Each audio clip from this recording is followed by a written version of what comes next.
Last working day ng Nobyembre, idineklara ni PBBM bilang National Bike to Work Day. Narito ang news scoop ni Judith Estrada Larino.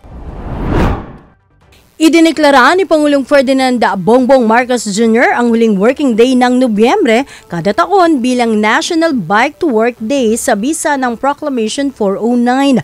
Layo ng hakbang na itong isulong ang pagbibisikleta bilang pangunahing mode of transportation. Hangad din ang nasabing proklamasyon na magkaroon ng balanse sa development at environmental protection kasabay ng pagpapanatili sa kalidad ng hangin na siyang poprotekta sa kalusugan ng mga Pilipino.